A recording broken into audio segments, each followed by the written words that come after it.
Muito bem, então agora está gravando. Então, novamente, bom dia e bem-vindos à Estrutura da Matéria, ao FABC. Nosso primeiro encontro é síncrono,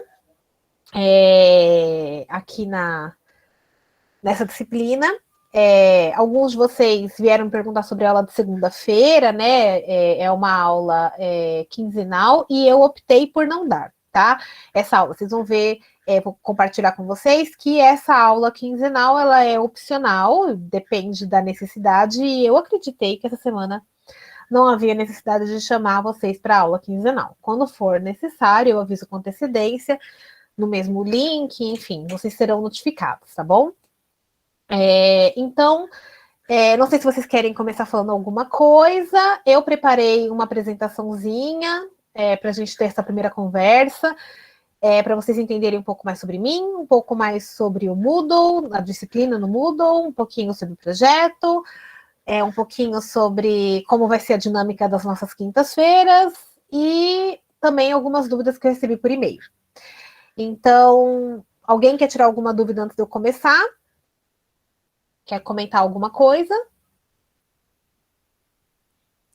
Professora, tudo bom? Pode falar, tudo bem. Bom dia. As nossas aulas de quinta-feira todas serão síncronas? Todas as quintas-feiras às 10 da manhã, das 10 ao meio-dia. Beleza, obrigado. De nada. Mas, novamente, as aulas serão gravadas, a gente não tem controle de frequência, então se vocês não puderem vir por algum motivo, não tem problema, tá bom? Legal. Então, eu fiz uma apresentaçãozinha, tá? Para vocês, e a gente vai fazer assim. Como eu disse, eu não sei se vocês já tiveram aula pelo Google Meet, mas funciona assim. Eu vou compartilhar minha tela com vocês e, no caso, eu vou compartilhar uma apresentação do PowerPoint. Então, quando eu faço isso, eu fico cega para o Google Meet, ou seja, se vocês mandarem qualquer coisa pelo chat, eu não vou saber. Se tiver qualquer problema com a minha apresentação, eu também não vou saber. Então, o que eu vou pedir? Eu vou abrir a apresentação. Se alguém digitar alguma coisa pelo chat que não quiser abrir o microfone, eu vou pedir que algum dos colegas me avise que tem mensagem no chat para eu poder parar a apresentação. E se tiver algum problema na minha apresentação, também vou pedir que vocês avisem para que eu possa voltar, enfim. Mas saibam que eu fico cega para o chat, tá bom? Então, não deixem de me avisar, tá? Então, vou compartilhar. E eu vou falando, vocês vão perceber ao longo das semanas que eu falo muito e sem parar.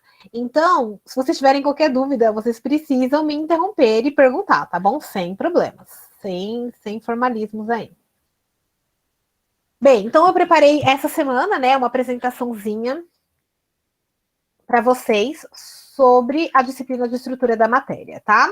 Então, primeiro, eu gostaria de começar falando com vocês um pouquinho sobre mim, né? Falar um pouquinho quem eu sou, minha história, enfim, tá? Eu me chamo Juliana dos Santos de Souza Silva, já fiz essa piada com a outra turma, mas sim, eu tenho Santos Souza e Silva no mesmo nome. E a pior parte é que foi uma opção minha, né? Eu era jovem, ingênua, e decidi colocar o sobrenome do meu marido, que é Silva, no meu nome, e não quis tirar os meus sobrenomes, porque eu assino meus artigos com Santos e Souza. Então, ficou desse jeito, tá? Então, mas geralmente vocês só vão me ver assinando Juliana Souza, tá bom? Mas, infelizmente, foi uma opção minha mesmo ficar desse jeito. Eu sou natural de Mauá, eu não sei quantos de vocês são da região, se vocês são de outros estados, enfim. Mas Mauá é uma cidade vizinha a Santo André, que é onde fica o campus, um dos campos da UFABC, tá? Então eu nasci em Mauá e morei lá até os 30 anos. Eu tenho 35 anos, saí de Mauá há pouco tempo, mas estou na região. Eu sou casada com um físico, e essa informação é uma informação relevante no contexto da disciplina de estrutura da matéria, porque vocês vão ver que é uma disciplina que ela aborda a matéria sobre aspectos químicos e físicos, né? Especialmente agora, no início, é muita física. Então, é muito bom ter um físico de plantão do lado para esclarecer dúvidas, porque eu sou química. Então, muitas coisas que a gente vê em estrutura da matéria, eu não vi com profundidade na minha graduação, e vocês têm bastante dúvidas, e aí eu só dou um mute aqui e grito para ele e faço a pergunta, tá? Então, eu sempre falo para meus colegas de estrutura da matéria que é muito útil ter um físico em casa. E eu tenho um. Além de um físico, em casa eu também tenho um Joaquim, meu bebê, que é a coisa mais fofa do mundo. Ele foi produzido, ele foi gerado e nasceu durante a pandemia, né? Joaquim, ele veio em dezembro do ano passado, tá com 9 meses e é a coisa mais gostosa do universo, como vocês podem ver nesse vídeo, tá? Ele tá aqui, então, se vocês ouvirem alguns gritos, assim, é o Joaquim. Um pouco mais sobre mim, né? Eu fiz o ensino médio na ET Júlio de Mesquita, eu sei que hoje é ETEC, mas quando eu me formei era ET, tá? Eu fiz o ensino médio lá, não fiz o ensino técnico, então gosto dessa informação porque sempre tem alguém na sala que fez o ensino médio e ou técnico lá também. Tem bastante gente da ET na UFBC, a ET é uma escola que fica em Santo André, bem próxima, na verdade, da UFBC. Eu fiz também um técnico em Química no Senai Maramato. O Senai Maramato é um Senai que fica em São Bernardo do Campo. Também, para quem não é da região, São Bernardo é uma das cidades que pertencem ao Grande ABC. E em São Bernardo também tem um campus da UFBC, tá? Espero que vocês tenham oportunidade em breve de conhecer. Em 2008, eu concluí minha graduação em bacharelado em Química na Unesp em Araraquara. E em 2011 eu ingressei no mestrado em Ciência e Tecnologia na UFBC. Então, em 2009 eu ingressei, né? Eu concluí em 2011. Peraí que tem gente pedindo para entrar.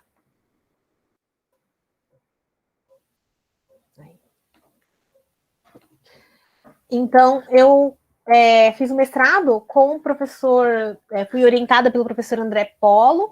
Vocês certamente vão ter disciplinas com ele, né? Ele é, inclusive, hoje o coordenador do bacharelado em Química da UFBC.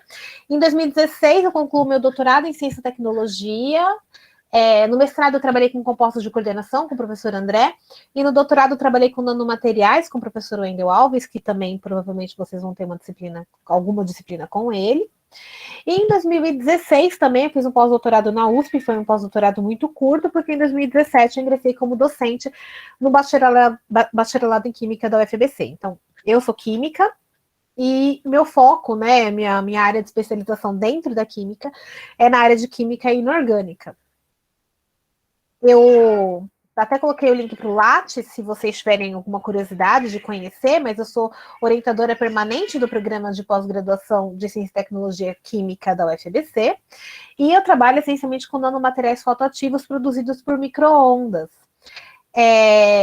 Então, se vocês tiverem curiosidade para saber sobre o que eu pesquiso, vocês podem acessar o meu Lattes, que voltou a funcionar, e se vocês quiserem saber o que significa isso, né, como assim produzir materiais por micro-ondas, a UFBC editou um livro chamado Contém Química Preparado para Você, e nós, né, do meu grupo, nós escrevemos um capítulo sobre micro-ondas nele, então se vocês tiverem curiosidade, vocês podem baixar o livro gratuitamente, esse e outros livros editados pela editora da UFBC, e ler. É uma coleção, o que é ser um cientista, é uma coleção de livros muito legal. Então eu convido vocês aí a depois entrar no site da editora da UFBC e conhecer essa coleção. Tem muitos livros, e são livros de bolso, assim, né? A ideia é ser pocketbook mesmo. E são muito legais, assim. A maior parte deles vocês conseguem fazer o download gratuitamente. Então, é uma leiturazinha interessante. Era isso que eu queria falar sobre mim. Vocês têm alguma dúvida? Querem perguntar alguma coisa para mim? Vou abrir uma caixinha de pergunta. Nada? Não? Sem dúvidas? Até agora ninguém falou nada no chat. Não? Tá bom, gente. Achei que eu fosse uma pessoa mais interessante. Brincadeira. Vamos lá. Então vamos para onde interessa. Sobre a disciplina, tá? A essa altura, eu espero... Vocês estão me ouvindo bem? Tá uma pessoa furando aqui do meu lado, uma furadeira. A essa altura, eu imagino que todos vocês já entraram no Moodle, especificamente no Moodle da disciplina, já viram algumas informações, já estudaram, já fizeram lista, já fizeram tudo, né? Então, vamos dar uma olhadinha no Moodle, que lá tem algumas informações importantes. Então, eu estou com o meu Moodle aberto, deveria estar aqui. Eu vou sair, eu não sei, eu realmente não sei se alguém nunca entrou no Moodle, mas se vocês não entrarem, é moodlefbc.edu.br. vocês acessam utilizando o seu login, que é o mesmo e-mail, sem o arroba, e a sua senha. Quando vocês acessarem, vocês vão estar aqui com todos os cursos em andamento. No caso, eu só estou com a estrutura da matéria. Eu sei que dá para ver como aluno, mas eu não lembro como faz isso, então vou mostrar como professor mesmo. Mas quando vocês clicam em estrutura da matéria, vão estar alguns tópicos disponíveis para vocês. Eu acredito que essa altura, vocês só têm a apresentação e regras do jogo, tópico 1, tópico 2, e provavelmente as informações do seu professor. Bem, então eu vou abrir aqui com vocês as regras do jogo, para a gente conversar um pouquinho sobre a disciplina, tá? Então, bem, a mensagem, né? Bem-vindo à estrutura da matéria. Essa é a primeira disciplina que vocês vão ter aí no curso de bacharelado em ciência e tecnologia. E a ideia é que vocês tenham conhecimento sobre a construção do conhecimento, sobre como a matéria se organiza. Eu sei que provavelmente a maior dúvida de vocês no momento é sobre o modelo padrão, mas não se preocupem com isso ainda. A ideia é saber quais são os modelos e as teorias que permitem o avanço desse conhecimento e quais são as tecnologias derivadas. Vocês estão aqui na segunda oferta dessa disciplina, no quadrimestre suplementar de 2021. Não haverão aulas presenciais esse ano, não vai acontecer. Só teremos aulas online. Espero que no ano que vem seja possível, né, a gente ter aulas presenciais. Mas, de qualquer forma, vocês podem ter acesso a mim através do e-mail, através do chat, que eu vou mostrar para vocês daqui a pouco. Vocês também podem ter contato aí com os monitores, que podem auxiliar vocês também nas dúvidas ao longo da semana, tá?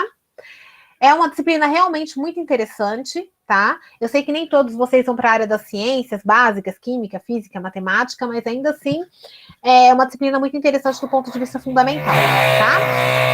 Aqui vocês têm a ementa e a bibliografia do curso. Então, a ementa trata da contextualização da estrutura da matéria, é uma disciplina introdutória, então, apesar da gente falar de alguns temas mais pesados, como o modelo padrão, a ideia é ser bastante introdutória mesmo. Ou seja, o formalismo matemático, ele não é aprofundado, porque vocês ainda não têm bagagem suficiente para isso. A ênfase que é dada é a interpretação qualitativa das leis que regem o comportamento da matéria. Então, é sempre uma abordagem que a gente diz fenomenológica, é vocês entenderem o fenômeno, mas vocês ainda não têm base matemática e conceitual mesmo, para entender a parte quantitativa, o formalismo matemático por trás dessas leis, tá? Então, vocês vão ser apresentados, né, a percepção do macro a partir do mínimo, do micro, estudos dos fenômenos físicos e químicos da matéria. E aqui são os tópicos que a gente vai abordar. Do macro ao micro e base da teoria atômica, que são os tópicos 1 e 2 que vocês já viram. Depois vocês vão ver gases ideais e reais, natureza elétrica da matéria, o nascimento do átomo de Bohr, introdução à mecânica quântica e tabela periódica, ligações químicas e interações intermoleculares, tá? Essa disciplina, ela tem o TPI, que é a relação de horas, né, de parte teórica, prática e estudo individual, de 3,04. Ou seja, vocês vão ter 3 horas em média, semanalmente, de aulas teóricas, desses momentos em que vocês ou vão estar aqui conversando comigo, ou lendo, estudando conteúdo no SIGA, e 4 horas de estudo individual, né, que é esse momento que vocês vão estar fazendo o teste, ou lendo material complementar, tá? Então, vocês têm que ter em mente que você tem que reservar para essa disciplina uma média de 7 horas semanais, tá bom? A gente trabalha com conversão de conceito, como vocês devem saber, a UFABC, as notas da UFABC são dadas em conceito, sendo que cada professor, em cada disciplina, opta como esse conceito vai ser atribuído. No caso de estrutura da matéria, nós fazemos uma conversão de notas para conceito e essa é a tabela de conversão.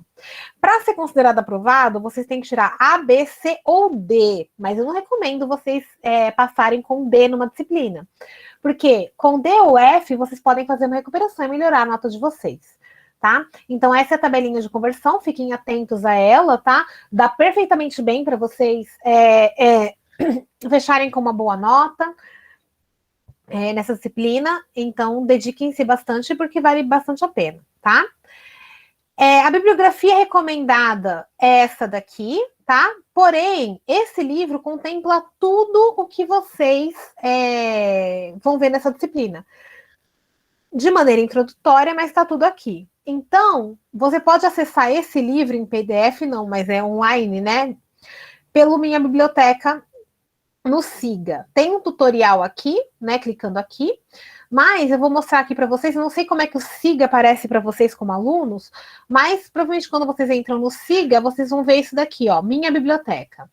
E clicando em Minha Biblioteca, pela primeira vez você tem que fazer uma espécie de um cadastro, aceitar os termos e condições de uso, e aí você pode digitar aqui princípios de química, no caso o meu já está aberto, e aí você tem acesso ao livro virtualmente, né? Então, esse livro, que é a bibliografia mais básica do curso, está disponível para vocês através do Siga, tá?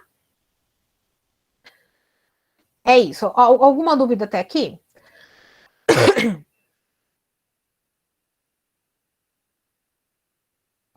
Não? Acho que não. Beleza. Bem, continuando aqui, vocês têm acesso ao cronograma. Então, no cronograma da disciplina, tem algumas informações importantes também, né? Essa disciplina, uma informação bastante importante, é que ela é compartilhada entre professores. Se eu não me engano, são 22 professores que fazem parte dessa disciplina. Então, acho que são 44 turmas, será? Deve ser. Cada professor tem 2 turmas. E o que a gente fez? A gente organizou uma força-tarefa para preparar esse conteúdo no Moodle. Então, vocês viram que quem narra os vídeos e quem preparou os vídeos do tópico 1 e tópico 2 não fui eu, que sou a professora de vocês. Eu, na verdade, preparei o tópico 6. Então, cada parte docente se debruçou sobre um tópico da disciplina para preparar para vocês um conteúdo o mais rico possível. Nós tentamos nos distribuir com critério de afinidade, né? Não dá para ser especialista em tudo, então a gente se distribuiu de modo que cada docente pudesse escolher um tópico com o qual mais se identifica para tentar produzir um conteúdo de maior qualidade para vocês. Então, todos os alunos que cursam a estrutura da matéria, eles têm acesso ao mesmo material básico no Moodle, e o que muda é o professor que vai estar acompanhando vocês durante as aulas síncronas, para tirar dúvidas, etc. Tá? Então, em resumo, como é que a coisa fica organizada, né? Nas sextas-feiras, a gente disponibiliza o material da próxima semana, ou seja, o material dessa semana agora foi disponibilizado na sexta-feira passada. Às quintas-feiras, quintas-feiras, vocês têm encontro comigo. Existem segundas-feiras quinzenais, mas eu não vou usar todas. Quando eu for usar, eu vou avisar vocês com antecedência. De sexta a segunda-feira, vocês farão testes. Então, toda sexta-feira, vocês vão ter textos que podem ser baixados na forma de PDF, vídeos que também vão estar disponibilizados nessa playlist e listas de exercícios. E aí vocês têm que estudar isso, de preferência até quinta, e aí na quinta-feira vocês tiram dúvida comigo. Quando chegar na sexta-feira, o teste referente àquela semana vai ser disponibilizado e vocês têm de sexta até segunda-feira para fazer o teste. Mas notem, não é que você pode entrar no Moodle, clicar no teste e fazer ele em qualquer horário, em qualquer momento entre sexta e segunda. Uma vez que você começa o teste, você tem 2 horas para finalizá-lo. Se vocês saírem do Moodle nesse intervalo, é considerado que você finalizou o seu teste, tá? Então, você pode começar a fazer o teste na sexta, no sábado, no domingo ou na segunda. Mas uma vez que você começou, você tem 2 horas para finalizar. Lembrando que segunda até às 23 horas e 59 minutos. Ou seja, se você clicar no seu Moodle para fazer o teste às 23 horas e 58 minutos, você vai ter 1 minuto para fazer o teste inteiro, porque ele encerra às 23 horas e 59 minutos da segunda, tá?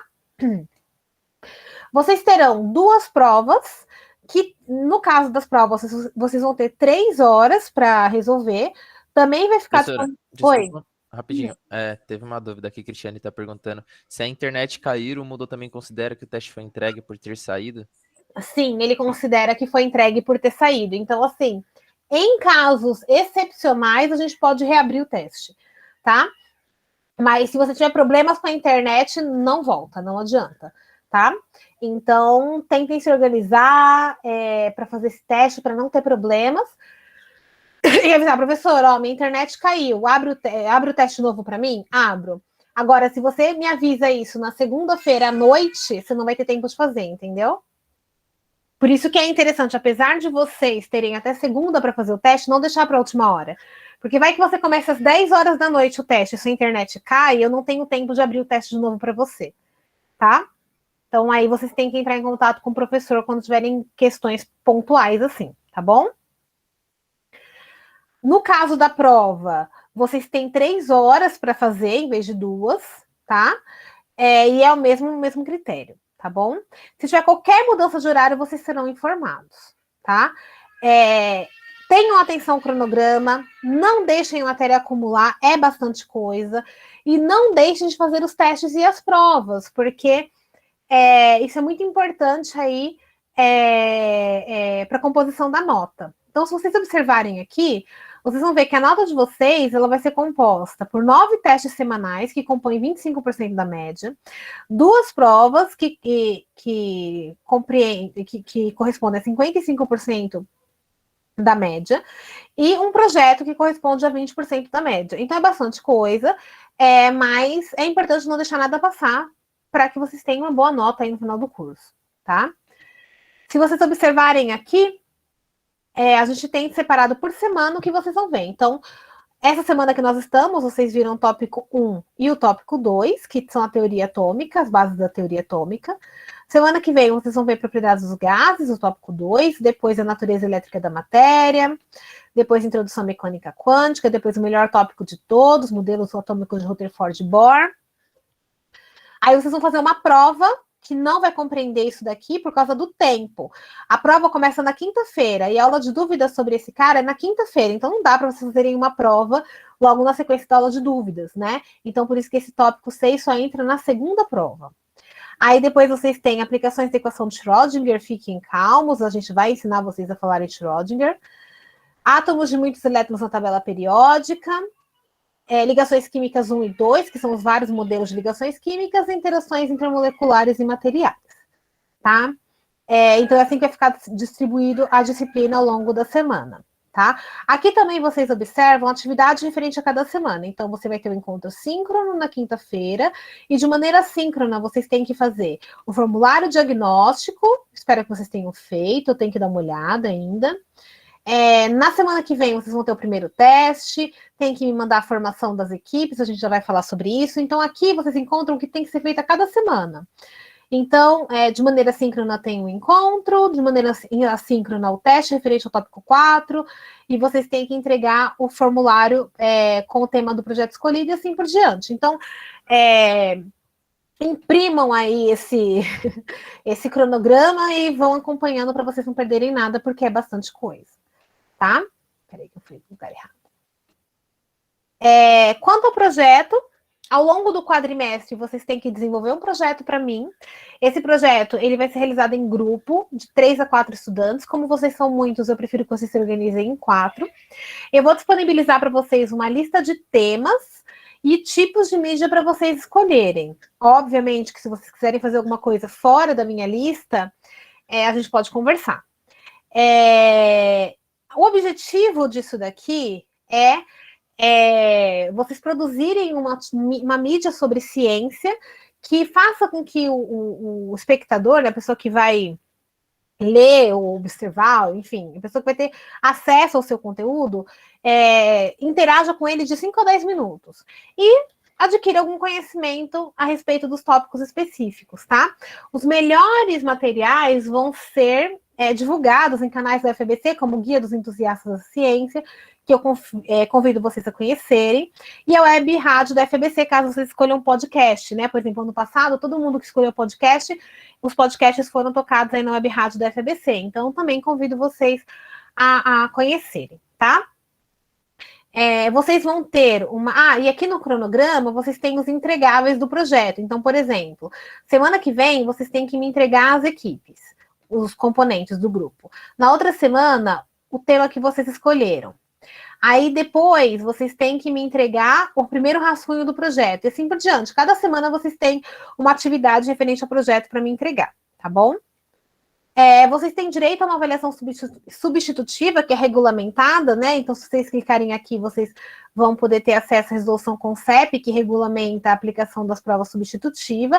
E aí você tem, dentro dessa resolução, os critérios, né? Que permitem que uma avaliação substitutiva possa ser aplicada. Então, vocês têm que me enviar...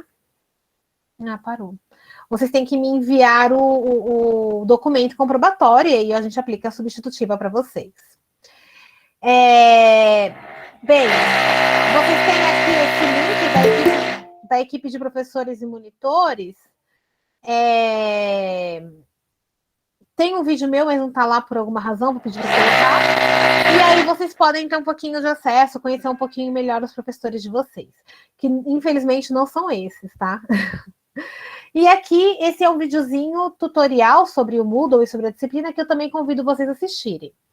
Baixando aqui, tem a pesquisa diagnóstica, isso não conta para nota, obviamente. É só uma maneira de eu conhecer um pouquinho melhor vocês, então espero que vocês preencham para dar uma olhadinha e tentar entender melhor o perfil da turma. Aqui tem o termo de compromisso, que fala essencialmente sobre o código de ética da FABC. Isso é muito importante, pessoal, porque nós vivemos num momento muito diferente para todo mundo, né? Eu nunca tinha dado aula online, nunca tive aula online, vocês também estão entrando no modelo novo, então é muito importante a gente agir com ética sempre. Então, eu peço que vocês leiam com atenção esse documento, esse código de ética e essas informações, né? Para que a gente não tenha problemas aí de relacionamento durante a nossa disciplina, tá? E, deixa eu ver o que mais tem aqui na apresentação. Vocês têm aqui, novamente, ementa, a bibliografia, os conceitos, o cronograma também está aqui de novo. E aqui, vocês têm a informação sobre os projetos, né? Então, vocês têm que selecionar um tema, estudar um tema, escolher a mídia e preparar o material. Aqui você encontra alguns detalhes, né, desse procedimento,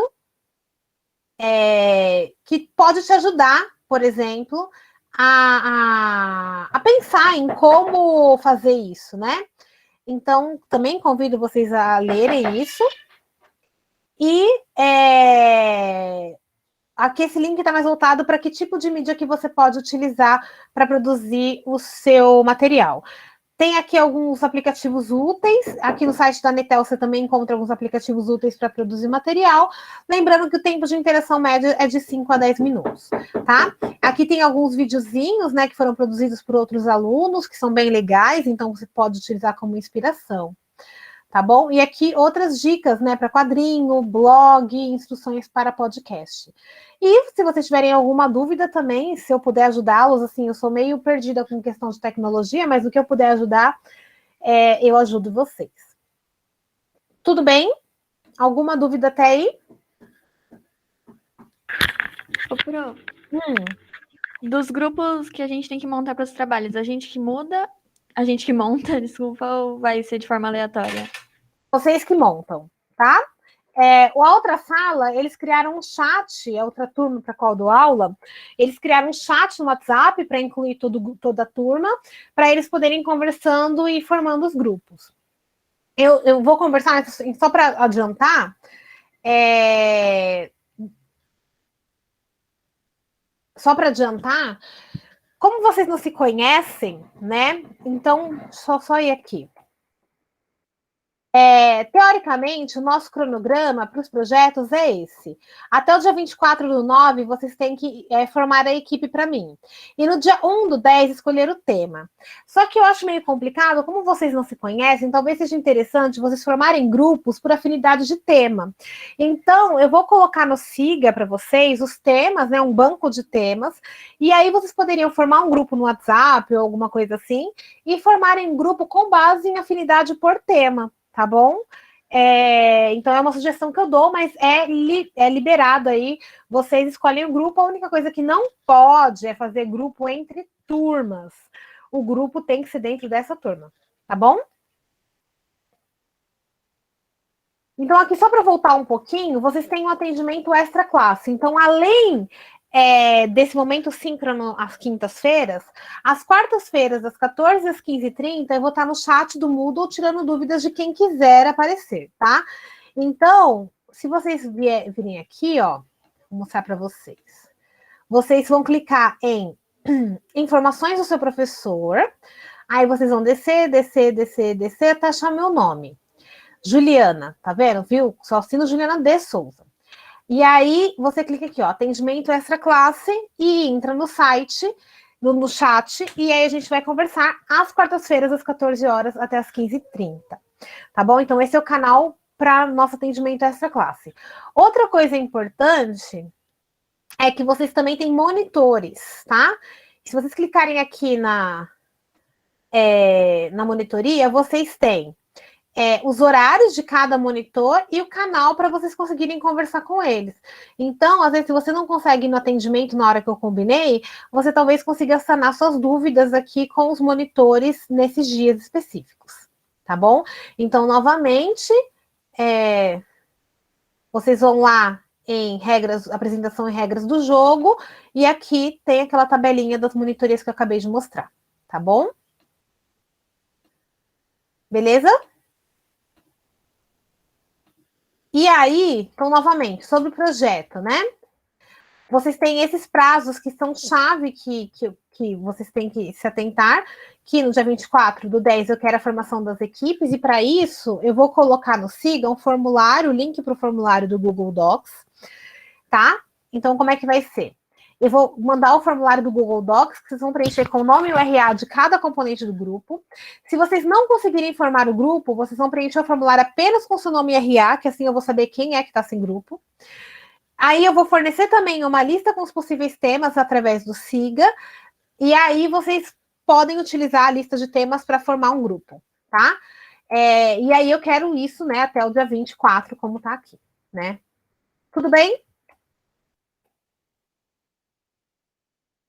Alguma dúvida sobre mim, sobre o uso do Moodle, sobre o projeto? Posso ir em frente? Deixa eu ver se tem alguma coisa no chat. Vocês são tão quietinhos. Eu espero que isso seja apenas uma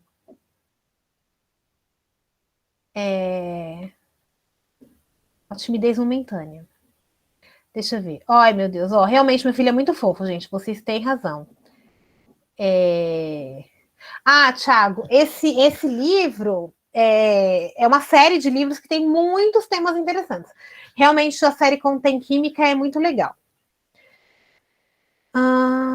Bem, a Cristiane perguntou sobre a internet novamente. Vamos supor, você está fazendo o teste, a internet caiu, vocês vão mandar uma mensagem, um e-mail para mim, correndo, avisando que a internet de vocês caíram para eu poder abrir para vocês novamente. Se vocês me avisarem só na terça-feira, já era, tá? Os temas são divulgados ainda nessa aula? Vitor, não, tá? Eu vou divulgar. Estão muitos temas, tá? O banco de temas deve ter, sei lá, uns 100 temas. Então, eu vou disponibilizar o banco completo de temas no Siga, tá? E aí vocês podem conversar sobre os temas, sobre afinidades, enfim, em função do tema. Eu acho que uma sugestão que eu faço para vocês é criarem um grupo do WhatsApp e conversarem por lá para formar os grupos, tá? É o que o pessoal tem feito aí nas outras turmas. Pode sim. Como é que fala o seu nome? Estila? Como é que fala? Se 2 grupos gostarem do mesmo tema, vocês podem repetir o tema sim, tá? Não se preocupem.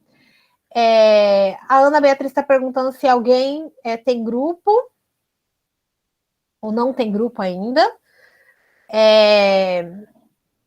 Se vocês quiserem, eu posso criar um fórum no Siga para você. Você já tem um grupo no WhatsApp? Então tá bom. Eu acho que é a melhor maneira de formar o grupo, tá bom? Tem aqueles links, né? Eu não sei mandar, eu sei que dá para mandar um link aí. Manda, quem é o administrador aí do grupo do WhatsApp, manda o link aí para todo mundo entrar e poder formar o grupo, tá? Por favor. Senão eu posso criar um fórum no Siga e vocês conversam pelo fórum. Aí é uma decisão de vocês. Ok? Posso ir para frente?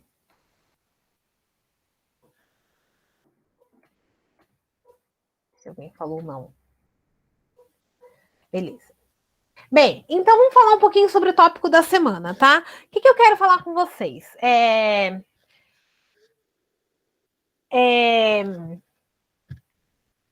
Não dá para eu aqui nesse momento. Deixa eu só ver uma coisa. Vamos voltar aqui. Vamos para esse slide.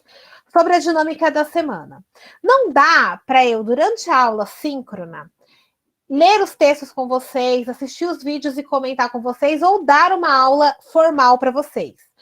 Vocês têm que fazer o estudo antes. Então, até quinta-feira, é ideal que vocês tenham estudado o tópico da semana, ou seja, lido os textos do Moodle, visto os vídeos, tiverem lido o capítulo correspondente na bibliografia recomendada, de preferência ter feito a lista de exercício. Até quarta-feira, eu prefiro que vocês me enviem as suas dúvidas, para que eu possa me preparar para tirar as suas dúvidas. Não tenham vergonha, podem tirar qualquer dúvida, não tem pergunta boba. E como eu tenho 2 turmas, geralmente o que eu faço quando dá tempo é apresentar as dúvidas de todo mundo para as 2 turmas, porque às vezes é dúvida comum e as pessoas não perguntaram. Então, mandem dúvidas, tá, para mim, e eu vou tentar saná-las, né, da melhor forma possível toda quinta-feira, tá? Mas tentem me mandar até quarta para eu ter tempo de me preparar. Na aula síncrona, o que a gente vai fazer? Eu vou dar um feedback dos testes. Então, o que eu faço geralmente? Eu pego os resultados dos testes, vejo os tópicos que vocês mais erraram e comento sobre eles. Eu esclareço dúvidas que vocês me mandaram por e-mail sobre os tópicos da semana. Falo sobre dúvidas do projeto e das listas de exercícios. Ou seja, não dá tempo de eu dar aula. Vocês precisam estudar. Não é que não dá tempo de eu dar aula. Não dá tempo de eu repetir tudo que já está no Moodle. Tá? Então, vocês têm que estudar isso antes para que eu possa vir até aqui e tirar dúvidas, senão não dá tempo de fazer outra coisa, tá? Então, vamos dar uma olhadinha, vamos pensar, né, em quais são os objetivos dessa semana. Essa semana, vocês tinham que estudar o tópico 1 e o tópico 2. Se vocês observarem, no início do tópico, vem essa informação, conceitos fundamentais. O que você precisa aprender nesse tópico para seguir em frente? Eu quero que vocês se atentem muito nessa informação. Vocês precisam, no tópico 1, trabalhar com potências de 10 e notação científica, certo? Ou seja, trabalhar com números muito grandes ou muito pequenos. E aí, vocês têm que utilizar potências de 10 para isso. Entender o que significa fazer uma estimativa de alguma grandeza de interesse. Tem alguns exercícios na lista de exercício que falam justamente sobre isso, tá? Então, estimar alguma grandeza. Isso é importante, conseguir raciocinar e ter uma dimensão geral de alguma informação. Entender o que é uma grandeza dimensional. Ou seja, como a gente relaciona unidades de medida, peso, distância, força e etc. Tá? E conhecer o Sistema Internacional de Unidades. Notem uma coisa muito importante. Modelo padrão não está aqui. Ou seja, você não precisa aprender modelo padrão nesse tópico para seguir em frente. Porque eu tenho certeza que o que bugou a mente de vocês essa semana foi o vídeo de modelo padrão. Professora, por que isso, né? Por que ele está lá? Qual é o objetivo de vocês estudarem no tópico 1 modelo padrão? O objetivo é vocês entenderem a matéria, entenderem do que é formada a matéria, a estrutura da matéria, a nossa disciplina. Quando vocês saem do ensino médio, vocês saem com a visão de que o átomo ele é formado por prótons, nêutrons e elétrons, certo? E o modelo padrão nos diz, né, que, na verdade, essas não são as unidades fundamentais do átomo. Que, na verdade, elétron é uma partícula fundamental, mas prótons e núcleos são formadas por outras partículas, que são os quarks up e down, Essas partículas todas são unidas através de interações fortes, fracas e eletrostáticas. É isso, tá? Isso que esse é o take-home message, né? Essa ideia geral. Vocês entenderem que atualmente existe uma definição mais sofisticada e mais completa a respeito do que é a matéria, diferente daquilo que vocês viram no ensino médio. É possível compreender o modelo padrão em um vídeo de 40 minutos, sendo que vocês nunca nem viram cálculo diferencial e integral? Não, não é, tá? Então não é o objetivo que vocês saiam daqui entendendo o modelo padrão, mas sim sabendo que ele existe e que a matéria é um pouco mais complexa do que vocês viram até agora. À medida que os anos se passarem, que vocês forem progredindo na graduação, e dependendo da área que vocês escolham para se formar, esse tipo de informação vai ficando mais claro para vocês. Tudo bem? Ok. Tudo bem, tudo bem. Tudo bem. É porque você não vê o chat, né? Então tem que ter alguém falando, né? E aí, o que ele pede aqui? No caso do tópico 1, ainda vem uma sugestão de reflexão, né? E eu espero que vocês tenham refletido, mais do que ficado em pânico. Qual a ideia, né, desse tópico? Primeiro é refletir sobre a ideia de ciência. E como os seus estudos dessa semana acrescentam para a sua compreensão. Aqui, quando eu reflito sobre ciência, né, o que eu penso é o seguinte: a gente tem dois tipos de ciência, a ciência básica e a ciência aplicada. Vocês vão perceber que em estrutura da matéria é dado um grande enfoque sobre a ciência básica e a gente acaba explicando, no final das contas, um pouco sobre como essa ciência básica se traduz em ciência aplicada. Então, a ciência básica, ela pergunta por quê, e a ciência aplicada pergunta para quê. Hoje, a gente tem um debate muito grande, né? A sensação que eu tenho é que a sociedade, de modo geral, exige que a ciência explique para quê. O cientista ele tem que pesquisar algo que vai gerar um novo produto, um novo serviço que vai gerar dinheiro. Quando, na verdade, na minha opinião, um cientista também tem que trabalhar com a ciência básica para desenvolver novas tecnologias. Você precisa de compreensão de alguns aspectos básicos da natureza das coisas, né? Então, as duas coisas elas têm que andar um pouco casadas e hoje eu sinto que tem um ataque muito grande à pesquisa básica. Se você não tem um para quê, parece que fica uma coisa sem sentido, né? Você estudar. E quando vocês forem estudando aí os modelos atômicos, vocês vão ver que muitas das perguntas não era para quê. Ninguém falava, vamos estudar o átomo para... Não, a gente quer estudar o átomo para aplicar em alguma coisa. A gente quer estudar o átomo porque a gente quer entender um fenômeno específico que é observado. Como essa compreensão no futuro vai gerar um desenvolvimento tecnológico, aí é uma consequência que não estava prevista na pergunta inicial, né? Ela é uma consequência natural do desenvolvimento. Então, acho esse um aspecto bem interessante. Refletir sobre os constituintes fundamentais da matéria, e aí sim, talvez possa entrar um modelo padrão, né? Porque isso é uma questão interessante. Novamente, você sai do ensino médio com aquela visão. O átomo é formado por um núcleo cheio de prótons e nêutrons e elétrons ao seu redor. O núcleo ele é bem pequeno, bem denso e positivamente carregado. Por que as cargas positivas ficam ali dentro daquele núcleo e não se repelem? O que mantém o núcleo unido, forte, coeso, estável, são basicamente as coisas que foram vistas no vídeo do modelo padrão. É o entendimento de que, na verdade, os prótons não são partículas indivisíveis. Eles são formados por outras partículas que estão unidas através de forças que permitem a coesão do núcleo. Então, o modelo padrão é fundamental para entender e para explicar a estabilidade do núcleo atômico. Se a gente fica só pensando em interação eletrostática, o núcleo positivo atrai os elétrons negativos, a gente vai cair no problema da repulsão de cargas no núcleo. Por que ele é estável? Né? Então, o modelo padrão tem a missão de explicar isso. Também refletir se as estrelas, galáxias, são formadas pelas mesmas substâncias que nós e o que você entende por substâncias. né? Então, assim, o que vocês acham disso, né? Eu acho que até um dos vídeos que foi postado, ele falou justamente isso, que nós somos pó de estrela, né? Porque não existe formação de elementos novos na Terra. Todos os elementos que a gente encontra aqui, na verdade, eles são oriundos de uma estrela que colapsou. Então, dentro da estrela, na verdade, ele é um berçário de elementos químicos, e uma vez que ela entra em colapso, esses elementos químicos são espalhados pelo universo. Então, a gente nada mais é do que resultado dos elementos produzidos nas estrelas, né? Há bilhões e bilhões de anos. Refletir também sobre a ideia atômica, e novamente, né? Aí eu acho que o modelo padrão acaba se tornando um desafio para vocês, né?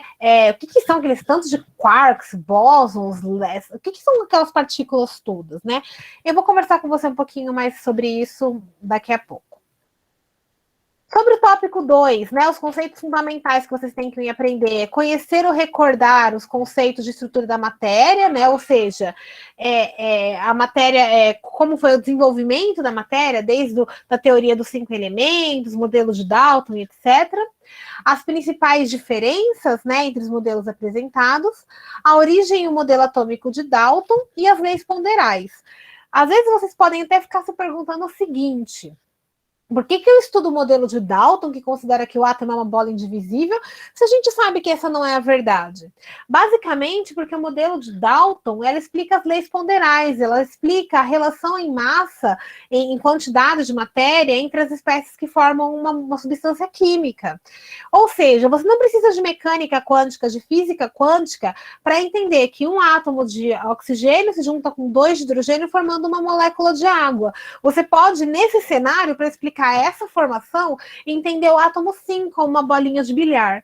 Tá? Então, apesar de ser um modelo bastante precário, um modelo bastante rudimentar, ele explica uma característica importante, que são as leis ponderais.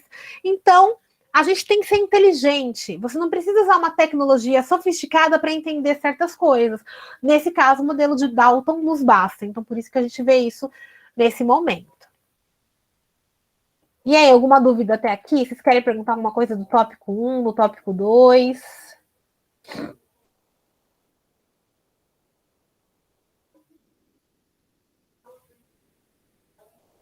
Não? Sem dúvidas. Vocês dormiram, pessoal? Eu tô aqui, mas eu tô sem dúvida. Tá, então tá bom. Eu também, mas tá tudo certo até agora, tô entendendo tudo. Ah, então tá, eu não sou demais. Vamos lá, eu recebi algumas dúvidas por e-mail, tá? Ontem. Agradeço quem mandou. Eu geralmente não coloco o nome do aluno que perguntou, então se vocês têm vergonha, não precisam ter, porque eu não identifico ninguém. Então eu vou conversar sobre as dúvidas, e geralmente eu faço isso. Eu não sei exatamente se quem me mandou foi um aluno dessa turma ou da outra para qual eu dou aula. Mas eu gosto, quando é possível, de responder as dúvidas para as duas turmas, porque às vezes são dúvidas, são as mesmas dúvidas, entende? Então, eu prefiro responder nas duas aulas. Às vezes, em muitas dúvidas, aí eu separo, né? Tiro só as dúvidas da turma das 8 às 10 e só as dúvidas da turma das 10 a meio-dia. Mas eu vou disponibilizar para vocês o vídeo dessa aula numa playlist no YouTube. E aí, quando isso acontece, né? Quando eu não consigo responder todas as dúvidas das duas turmas, eu disponibilizo o vídeo das duas aulas para quem tiver curiosidade e quiser dar uma olhada, tá bom? Bem, então, essa aluna mandou para mim dúvidas referentes à lista de exercícios do tópico 1. Não fiquem super assustados se vocês não tiverem resolvido os 32 exercícios da lista, tá? Mas é interessante vocês tentarem exercitar sim. A dúvida dela é sobre aquela questão, né, que eu falei até aqui, sobre estimativa, né? Então, a dúvida é a seguinte: faça uma estimativa de quantos prótons há no corpo de uma pessoa de peso mediano. Poxa, como eu resolvo isso, né? Tanto que vocês observam que nem gabarito tem, porque essa é uma questão subjetiva, é uma estimativa. A questão não é o valor exato no qual vocês chegaram, mas o raciocínio utilizado para estimar esse valor. Então, aqui eu vou falar de uma estimativa. Existem várias estratégias possíveis e eu vou dar uma estratégia para vocês. Então, vamos pensar o seguinte: o corpo humano, ele contém uma infinidade de substâncias. mas cerca de 70% do corpo corresponde à água. Aí facilita um pouco a nossa vida, né? Porque eu sei quantos prótons tem numa molécula de água, posso estimar o peso de uma pessoa mediana, e aí eu sei que 70% dessa massa é água, sei quantos prótons tem na água, consigo determinar quantos prótons tem em 70% de água dessa pessoa. O resto, os outros 30, é um pouco mais desafiador, porque são muitos compostos, porém, a maior parte deles são formadas por carbono, hidrogênio, nitrogênio e oxigênio. E o número de prótons no carbono, nitrogênio e oxigênio são bem parecidos. Então, eu poderia considerar que o hidrogênio só tem um próton. Então, eu poderia fazer uma análise grosseira de que os outros 30% são carbono, nitrogênio e oxigênio, fazer uma média de prótons entre eles e ter uma estimativa desse valor. Vocês podem até pensar que, por exemplo, ossos tem cálcio, que tem muito mais prótons. Mas a maior parte da massa dos átomos, prótons, são feitos de colágeno, que são produzidos, são materiais do colágeno, que é feito de carbono, hidrogênio, nitrogênio e oxigênio. Então, é uma maneira de estimar esse valor. Considerar que 70% é feito de água e 30% é constituído de uma média aí do número de prótons de oxigênio, carbono e nitrogênio. Você vai ter uma ordem de grandeza bem próxima ao número de prótons no corpo humano. E esse valor vai ser muito grande, então é importante trabalhar com notação científica. Então, esse é o objetivo desse exercício. A mesma coisa com relação de grãos de arroz no pacote de 1 quilo. Você pode pensar, por exemplo, que um grão de arroz tem mais ou menos 1 miligrama, ou 10 a menos 4 gramas. Ou então, pensar na dimensão de um grão de arroz.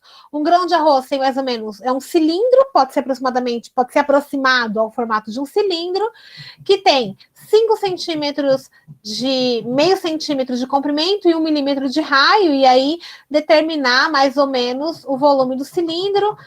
Pode pesquisar na internet a densidade do arroz, mas está falando aqui, a densidade do arroz é mais ou menos, é maior do que da água, mas não muito distante disso, então você pode considerar como sendo igual a 1, ou seja, 1 quilo, ter 1 litro, enfim, pensar algo desse gênero, tá? Então, a ideia é a ideia por trás desse exercício, mais do que chegar num valor certo, é chegar no raciocínio certo, tá bom? Tudo bem?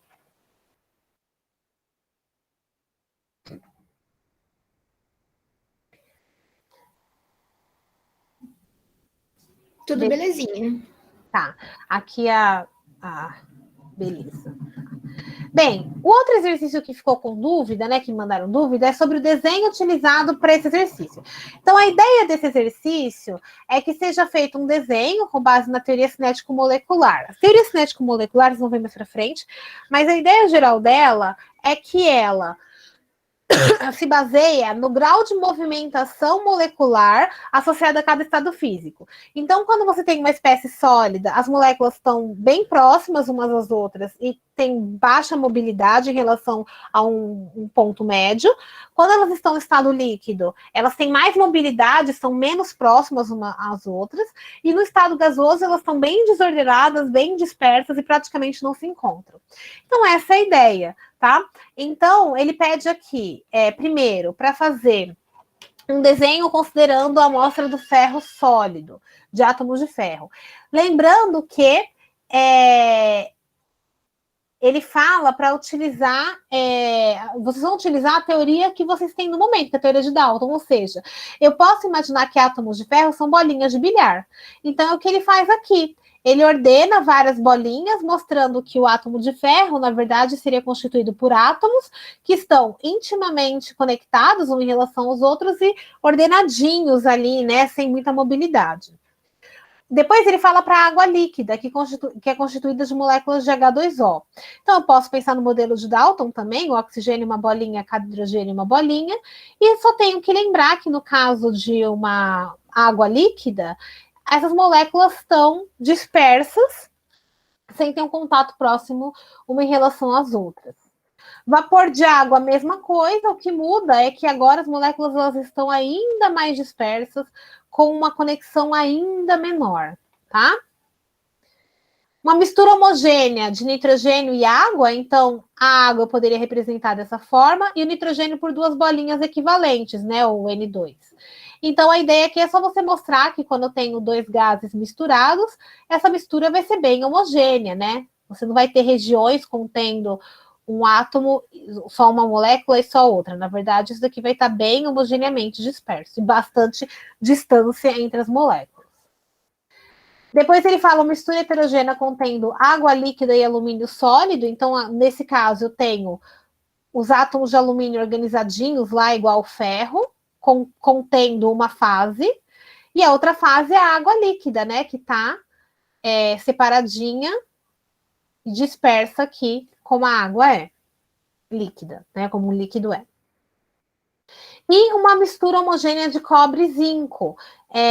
Uma amostra de bronze, que é uma mistura homogênea de cobre e zinco. Então, aqui, eu estou falando de bronze, que é um sólido, e, basicamente, como ele é uma mistura homogênea, significa que eu tenho distribuições igualitárias de cobre e zinco. Então, eu posso representar uma bolinha ao cobre, uma bolinha pintada ao zinco, por exemplo. E mostrar que eles estão dispersos homogeneamente um em relação ao outro. É bastante simples mesmo, na verdade, esse exercício, tá? Não é exigido nenhum grau de sofisticação, do tipo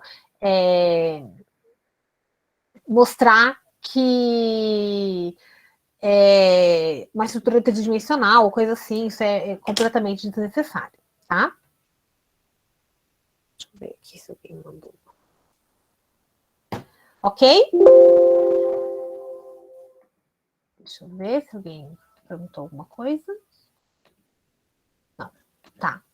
Esse outro exercício também que mandaram dúvida, o exercício 29, eu não gosto muito desse exercício, mas a ideia geral é a seguinte: verificar a lei das proporções múltiplas. Essa lei das proporções múltiplas, ela basicamente mostra que quando tenho elementos interagindo com espécies diferentes, né, no caso aqui, as espécies que a gente está analisando são nitrogênio e oxigênio interagindo com hidrogênio ou interagindo entre si, como no caso do NO, que existe uma proporção em massa entre esses materiais e que essas proporções, ela vai ser um número inteiro, vai ser vai te dar uma proporção que é um número inteiro e pequeno, basicamente isso, né? Então, basicamente, ele te dá 3 informações, 4. A primeira informação é que nitrogênio e hidrogênio reagem com hidrogênio para formar água e amônio. Então, oxigênio com hidrogênio vai formar água e o nitrogênio com hidrogênio vai formar amônia. Certo? Ele fala que para cada 4,6 gramas de nitrogênio são necessários 1 grama de hidrogênio para formar amônia, e a cada 8 gramas de oxigênio são necessários 1 grama de hidrogênio para formar água. E ele fala que quando ele produz NO, ele precisa de 14 gramas de nitrogênio e 16 gramas de hidrogênio e pede para verificar se eles se apresentam, né, se confirma a lei das relações múltiplas. Então, basicamente, o que você tem que fazer... Peraí, acho que aconteceu algo aqui. Apitou para mim. Alguém levantou a mão? Apitou para mim aqui, eu não sei o que significa. Ok. Não tem nada, tá. E aí...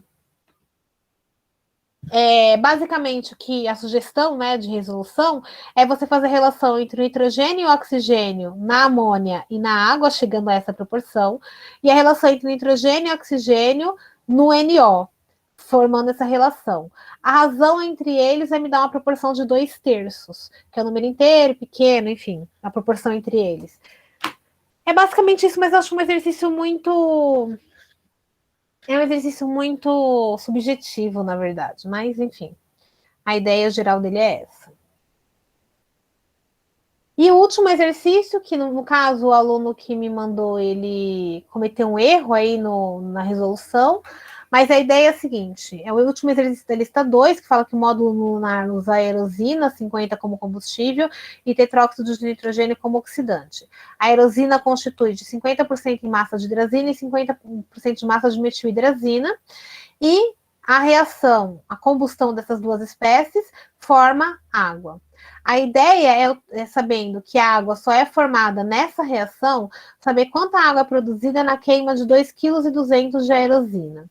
Então, como calcular isso? Bem, eu sei que no caso da hidrazina, desses 2,2 kg queimado, 1.100 é da hidrazina, ou 1,1 vezes 10 a sexta grama. Os outros 50% dessa massa são de dimetilhidrazina, que corresponde a 1,1 vezes 10 a sexta grama também. Eu tenho aqui o número de mols que representa essa massa, né? Então, é uma regrinha de 3 simples. 1 mol de hidrazina pesa 36 gramas. Como eu tenho 1,1 vezes 10 a sexta... errei, peraí.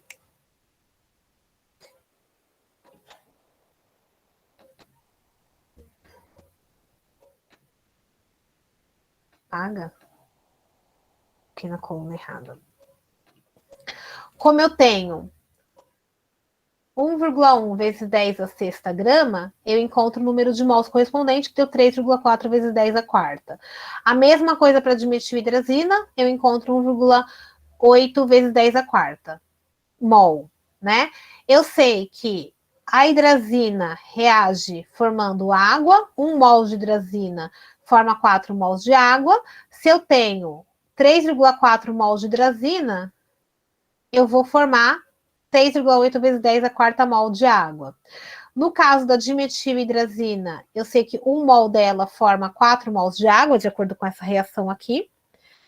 E eu sei que 1,6 mols, que foi o que eu calculo, 1,8 vezes 10 a quarta mol de dimetilhidrazina vai formar 7,2 vezes 10 a quarta mol de água. Basta eu somar os números de mols de água produzido, vou enxergar esse valor, multiplicar pela massa de 1 mol de água e vou achar a massa de água produzida. Então, é bastante direta a análise. Tudo bem? Não sei se a pessoa que tinha essa dúvida era dessa turma. E o último exercício era sobre o modelo padrão. Deixa eu diminuir aqui.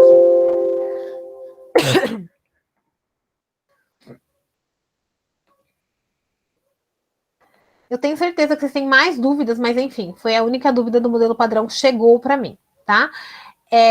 Bem, a pergunta é a seguinte: sobre as partículas elementares não possuem estrutura interna, a pessoa entendeu, né? Mas a diferença entre os vários tipos de quarks é a dúvida. Bem, o que vocês têm que entender? Existem vários tipos de quark: up, down, charm, strange, o bottom e o up. Porém, se você quer explicar qualquer átomo da tabela periódica, você só precisa dos quarks up e down. A mistura de quarks up e down dão origem aos prótons e aos nêutrons. Fim. Os outros quarks, eles surgem ou no início da formação do universo e são muito instáveis, ou quando você faz experimentos com colisão de partículas. Então, os outros quarks, eles são parecidos com o up e down, têm algumas propriedades diferentes, porém, eles são muito instáveis, tá? Então, você não falar sobre os aspectos diferentes de cada um deles seria muito difícil para mim, com o conhecimento que vocês têm agora e para o meu conhecimento também, tá? Mas, essencialmente, o que vocês precisam para explicar o átomo estável que nós conhecemos hoje é os quarks up e down, tá?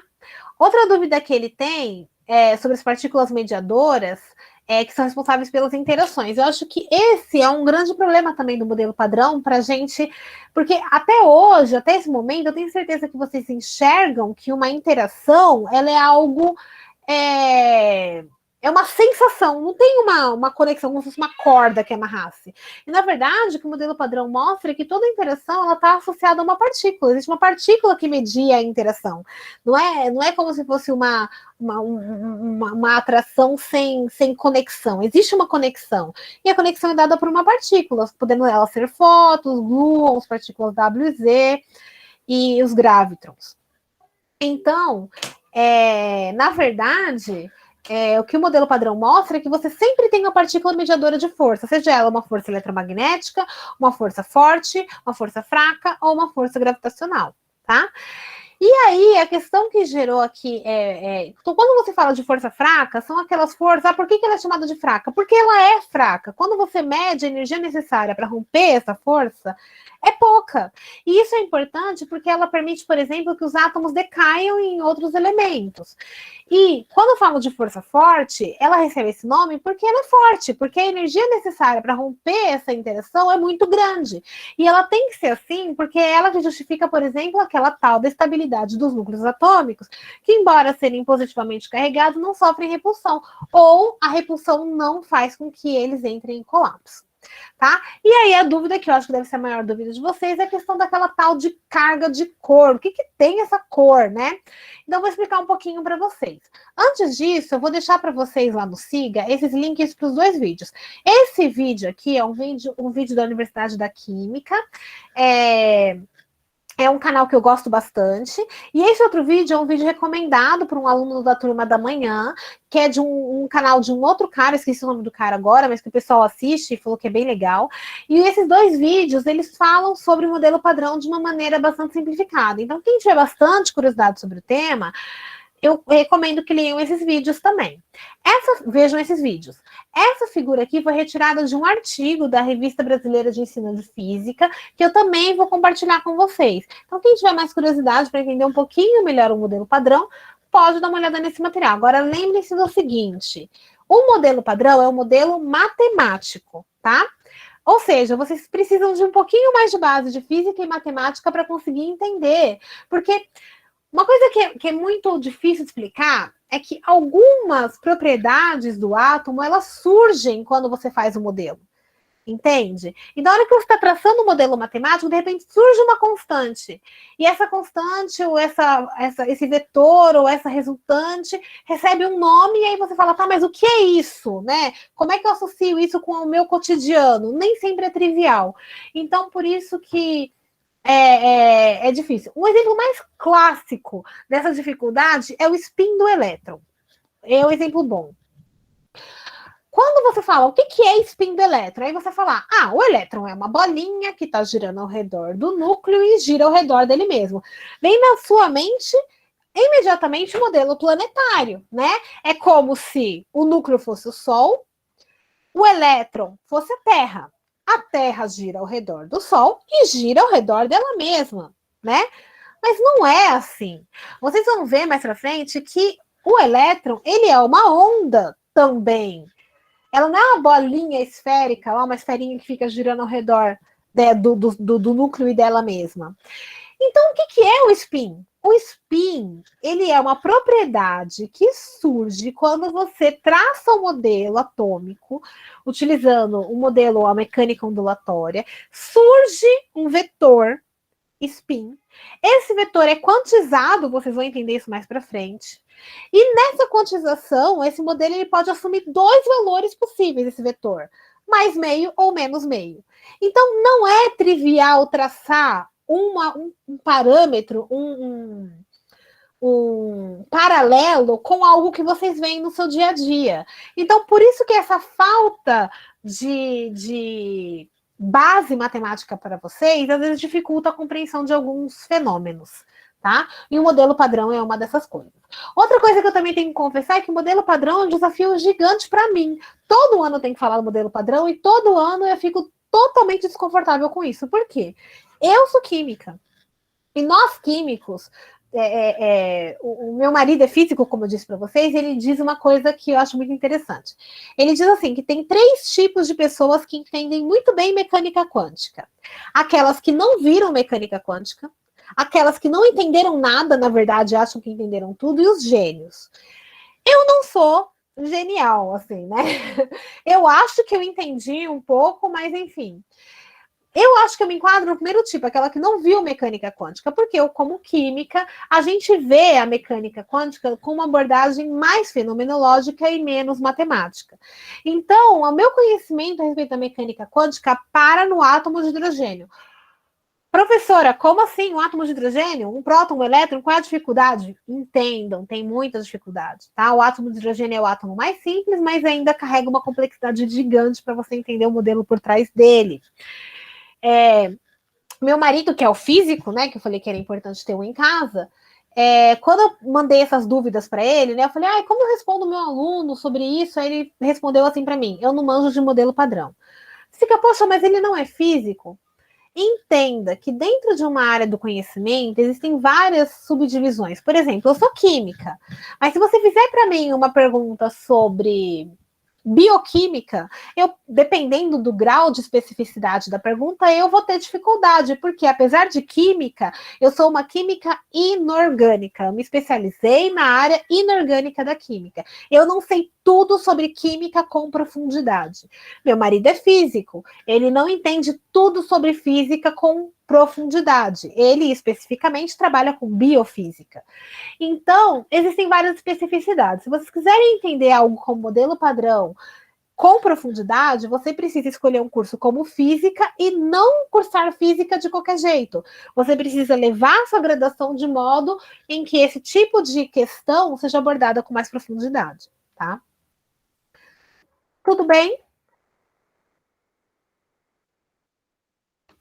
Vocês estão aí? Tudo certo. Sim, tudo certo. Então tá bom, porque vocês são muito quietinhos, gente. Pelo amor de Deus. Sinto muita falta de estar na sala de aula para olhar a cara de vocês.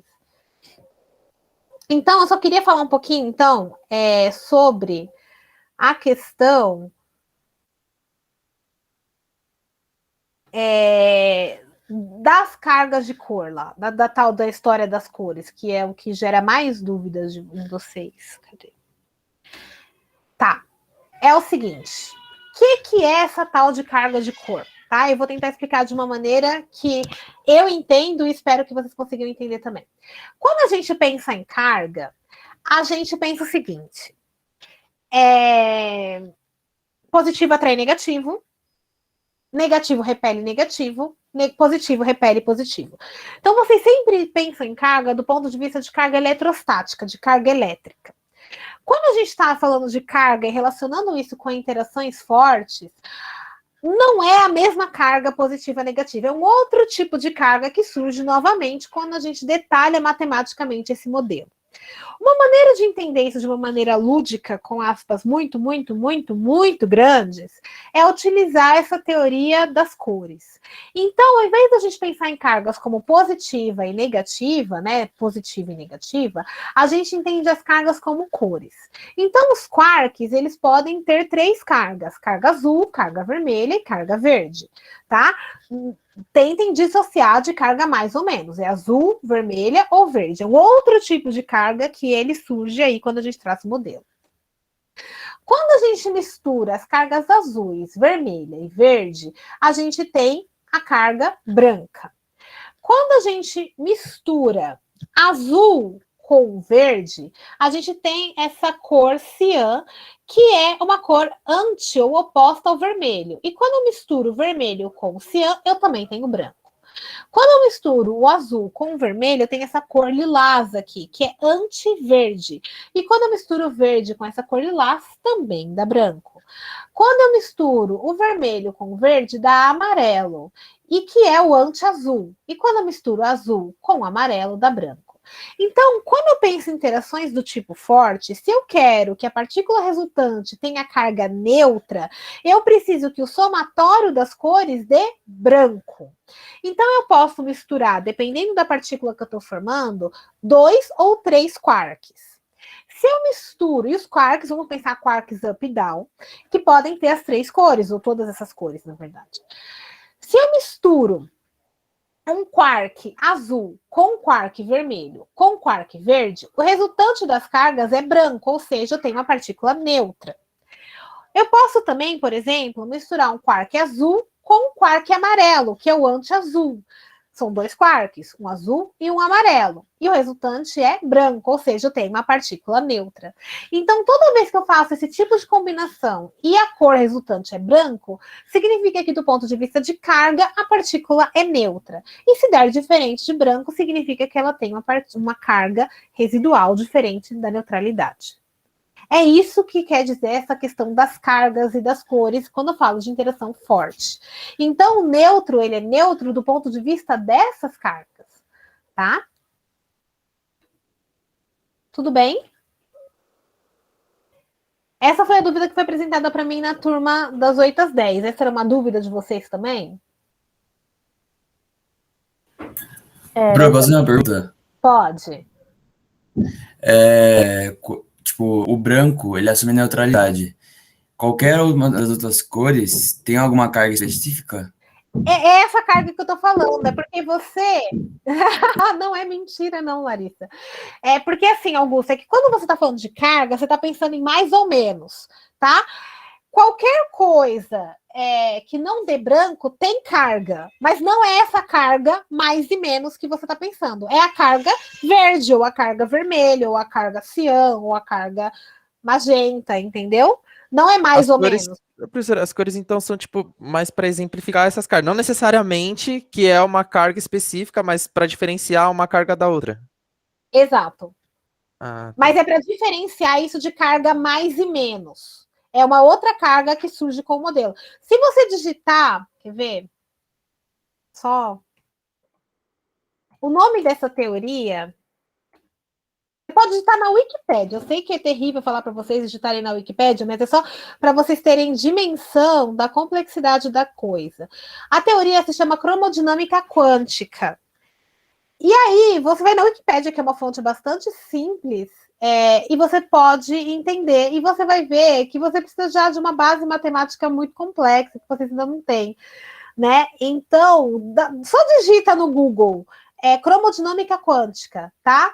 Vocês vão observar que essas cargas, elas estão associadas a números mágicos aí que surgem quando... É que vocês vão entender daqui a pouco, acho que no tópico 5, que tudo é quantizado, toda matéria ela é quantizada. E essa quantização, ela faz com que algumas propriedades atômicas só possam assumir valores específicos. Nada é contínuo. O que eu quero dizer? Vou dar um exemplo. Eu gosto de dar o exemplo do copo clássico com copo quântico, tá? Vamos imaginar essa caneca. Não precisa usar muita imaginação, ela tá aqui, tá? Mas vamos imaginar o seguinte, essa caneca cabe 150 ml de água, ok? Se eu tivesse outro pote, esse pote aqui, eu consigo transferir 50 ml de água daqui para cá? Consigo. Eu consigo transferir 25 ml de água daqui para cá?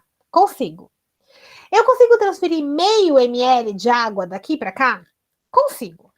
Isso é o mundo clássico. O mundo clássico ele é contínuo. Ele permite que eu faça qualquer coisa. Então, eu posso transferir 0,0001 ml de água de um recipiente para o outro. O mundo clássico é completamente contínuo. Qualquer valor é possível, desde que eu tenha uma unidade de medida. Se eu tiver uma pipeta que consiga pipetar 0,0001 ml, eu consigo transferir de um lado para o outro. Eu só preciso da ferramenta. Mas o mundo é contínuo. Quando a gente vai para o universo quântico, a gente vai deparar com um problema muito simples. Vamos supor agora que isso não é mais um copo clássico, isso é um copo quântico. Eu não tenho mais 150 ml de água aqui, eu tenho 150 moléculas de água. Eu consigo transferir 50 moléculas de água daqui para cá? Consigo. Consigo transferir 25 moléculas de água daqui para cá? Consigo. Consigo transferir meia molécula de água daqui para cá? Não. Eu só consigo transferir números inteiros de molécula de água. Porque o que é meia água? Pegar água e dividir no meio? Fazer o quê? Pegar o átomo de oxigênio e dividir no meio, fica um átomo de hidrogênio, meio átomo de oxigênio de um lado, um átomo de hidrogênio, meio átomo de oxigênio do outro lado. Você já tem um problema sério aí. Se eu pego o átomo de hidrogênio e divido ele no meio, de oxigênio, divido ele no meio, ele já não é mais oxigênio, certo? Primeiro ponto. Segundo ponto, água é H2O. Se eu pego essa molécula e divido no meio e tenho metade de um lado e metade do outro, eu não tenho mais H2O, logo eu não tenho mais água. Isso significa que eu só consigo transferir números inteiros de moléculas de água de um lado para o outro. E a mecânica quântica, ela mostra que isso acontece para absolutamente tudo. Nada na natureza é contínua quando você vai para o universo quântico, quando você olha tudo em nível atômico e molecular. Quando eu transfiro 100 ml de água de um lado para o outro, eu não consigo ver as moléculas de água. Então, para mim, dá a sensação de que ele é contínuo. Agora, quando eu observo do nível atômico ou molecular, eu vejo que não dá para transferir ou para fazer nada de maneira contínua. Tudo está em pacotes. E essa noção, esse essa ideia de quantização, ela está em tudo. Então, aquelas cores que surgem, que são cores específicas, vermelho, verde, amarelo, cian, magenta, basicamente, elas são números específicos que surgem do modelo matemático e que são resultado dessa quantização. A carga só pode ser de um tipo, de outro tipo ou de outro tipo. E em vez da gente falar isso de maneira matemática, a gente fala, ó, o tipo 1 é vermelho, o tipo 2 é verde, o tipo 3 é azul. Vamos entender em termos de cores, que é mais fácil do que entender em termos de uma variável matemática. É essa a ideia, tá? Mas os quarks não têm cor, tá? Se você conseguisse observar um quark, você não veria um quark azul, um quark vermelho, um quark amarelo, um quark cian. Eles não têm cor, tá? A cor, a gente forneceu, a gente fala de cor apenas para não colocar uma variável matemática qualquer, tá? Mas essa é a ideia. Tudo bem? Tá, tudo bem, deu para entender. Tá, e com relação ao que tudo que vocês aprenderam no ensino médio é uma mentira, não é uma mentira, tá? Realmente, depois que você percebe a existência do modelo padrão, por exemplo, você fala assim, mas poxa vida, então para que eu aprendo o modelo de Dalton se o modelo de Dalton está tão distante da realidade, tá? Vocês aprendem o modelo de Dalton porque, por exemplo, para as leis ponderais, o modelo de Dalton serve. É a mesma coisa que você tem uma Ferrari e ir até a padaria. Você não precisa pegar, se a padaria está na esquina, você não precisa pegar sua Ferrari para ir até lá, você pode ir a pé, tá? Então a ideia é essa. Para algumas aplicações, você não precisa da mecânica quântica. Você pode utilizar o modelo de Dalton. Você não precisa fazer um cálculo diferencial e integral para descobrir que um átomo de oxigênio interage com 2 de água. Você pode fazer isso pensando que o átomo de oxigênio é uma bolinha e o átomo de hidrogênio é outra bolinha. Então, a gente estuda esses modelos menos sofisticados porque eles servem para algumas aplicações específicas. O modelo, ele é validado quando ele explica observações experimentais. E ele perde a validade quando ele não explica todas e precisa ser substituído. Mas ainda assim, o modelo de Dalton, ele explica algumas coisas, como a lei das massas ponderais, né? A lei das propriedades ponderais da matéria. Quando você vai para o modelo de Bohr, que é o modelo que vocês estudam aí, o modelo de Rutherford-Bohr, né? Na verdade, vocês aprendem o modelo de Bohr-Sommerfeld, mas tudo bem. Quando vocês veem o modelo de Bohr-Sommerfeld, que é aquele modelo que distribui os átomos de acordo com o diagramazinho de Linus-Pauling, tá errado aquele modelo, tá? Mas ele explica uma série de coisas. Ele explica a cor dos elementos, mais ou menos. Ele explica propriedades elétricas, algumas propriedades elétricas do material. Ele explica a reatividade, por que você forma água com um oxigênio e 2 hidrogênios. Na verdade, você nem precisa ir para o modelo de Bohr para fazer isso. Então, por isso que vocês estudam no ensino médio modelos menos sofisticados, porque eles explicam uma série de coisas que é aquilo que você precisa saber até aquele momento da sua vida. Agora, vocês optaram por entrar num curso de bacharelado em ciência e tecnologia, o que significa que vocês precisam entender mais coisas do que vocês entenderam até o ensino médio, o que implica em você precisar de um modelo um pouquinho mais sofisticado. Preciso do modelo padrão para isso? Não. Ai, que bom, né, que ela falou que não era correto. Novamente, ele não está errado. Ele só está... Não, ele está errado. Mas ele ainda explica muitas propriedades importantes, então ele não pode ser sumariamente descartado da vida das pessoas, né? Ele ainda tem sua relevância. Tudo bem? Pessoal, era isso que eu tinha para falar para vocês hoje, tá? Vocês têm mais alguma dúvida? Querem perguntar mais alguma coisa para mim?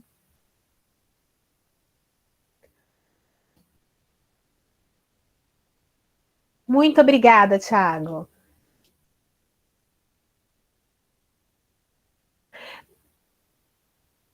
Isso, as dúvidas vão surgir, com certeza.